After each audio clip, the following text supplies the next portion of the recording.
दोस्तों, आज के वीडियो में जानेंगे भारत की प्रमुख नदियों के बारे में। भारत की प्रमुख नदियों में पहले नंबर पे आती है गंगा नदी। गंगा नदी भारत की एक प्रमुख नदी है। गंगा नदी के किनारे सदियों से कई सभ्यताएं पाई जाती हैं। यहाँ पर खाने पीने, पकाने, स्नान, पूजा, कृषि और उद्योग के लिए बहुमूल्य जल प्रदान किया है। यह हिमालय में 14,300 फीट की ऊंचाई पर से निकलती है और भारत के अधिकांश भाग में बहती हुई बंगाल की खाड़ी में गिरती है। इसका उद्गम स्थल गंगोत्री ग्लेशियर उत्तराखंड है और ये बंगाल की खाड़ी तक जाती है।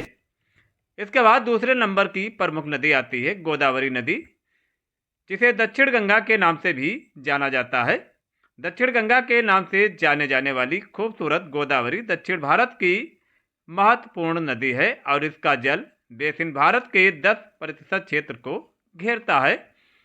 इसके तट पर स्थित कुछ प्रसिद्ध मंदिर हैं: द्रक्षराम मंदिर, श्री चालुक्य कुमार राम भीमेश्वर स्वामी मंदिर और श्री वीर वेंकट सत्यनारायण स्वामी बारी देवस्थानम अन्नावरम आदि मंदिर हैं।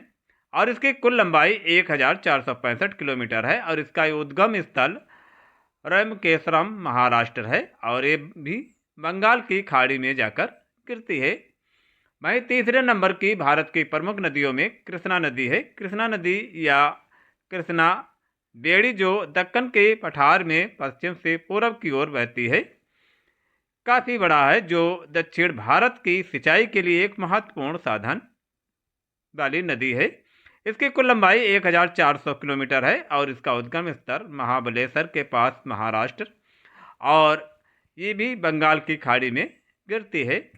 इसके बाद चौथे नंबर की प्रमुख नदी यमुना नदी, गंगा की सबसे बड़ी सहायक नदी। इसका पवित्र जल हिमालय से नीचे की ओर बहते हुए मथुरा जैसे कई धार्मिक शहरों और उत्तर भारत के राज्यों राजधानी सहित को पोषित करता है। यह इलाहाबाद में त्रिवेणी संगम पर गंगा में विलीन हो जाती है। इसकी कुल लंबाई 1376 किलोमीटर है और इसका उद्गम स्थल यमुनोत्री ग्लेशियर उत्तराखंड है और ये गंगा में समाहित हो जाती है। इसके बाद में आती है प्रमुख नदी नर्मदा नदी। सुंदर नर्मदा उन कुछ भारतीय नदियों में से एक है जो गुजरात के भरूच के पास खंभात की खाड़ी में पश्चिम की ओर बहती है। जबलपुर से गुजरते हुए ये चौड़ी होती जाती है और इसके किनारे ऊंचे होते जाते हैं।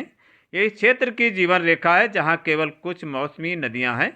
इसकी कुल लंबाई 1312 किलोमीटर है और इसका उद्गम स्थल अमरकंटक पठार मध्य प्रदेश है और यह अरब सागर में गिरती है। इसके बाद आती है सिंधु नदी। दुनिया की सबसे लंबी नदियों में से एक सिंधु नदी प्राचीन सिंधु घाटी सभ्यता का उद्गम स्थल भी है।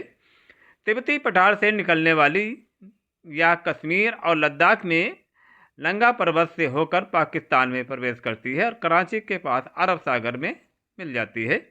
इसकी कुल लंबाई 3180 किलोमीटर, लेकिन ये केवल 1114 किलोमीटर भारत से होकर बहती है। इसका उद्गम स्थल मानसरोवर झील और कैलाश पर्वत के निकट तिब्बती पठार हैं और ये अरब सागर में गिर जाती है। इसके बाद में आती है भारत की सबसे चौड़ी नदी ब्रह्मपुत्र। अरुणाचल प्रदेश की गेलिंग के भारत में सबसे पवित्र नदी अरुणाचल प्रदेश की है। ये नदी जिस भी भूमि को होकर बहती है उसका एक अलग नाम है। तिब्बत में यारतुलुंग त्यांगपो, असम में छोटपुट दिवांग नदी की ओर बहती है। इसकी कुल लंबाई 2880 किलोमीटर है और इसका उद्गम स्थल चेमायुंगुंग ग्लेशियर तिब्बत है और ये भी बंगाल की खाड़ी में गिर जाती है। इसके बाद आती है कावेरी नदी। इसे कावेरी भी कहा जाता है। ये पश्चिमी घाट से निकलती है और कर्नाटक और तमिलनाडु से होकर बहती है। हालांकि इसका पानी केरल को भी समृद्ध करता है। तमिलों द्वारा पूजित इसे पानी या स्वर्णिम नाम से भी जाना जाता है। इसकी कुल लंबाई 805 किलोमीटर है। इसका उद्गम स्थल तल कावेरी पश्चिमी घाट कर्नाटक है और ये बंगाल की खाड़ी में गिर जाती है।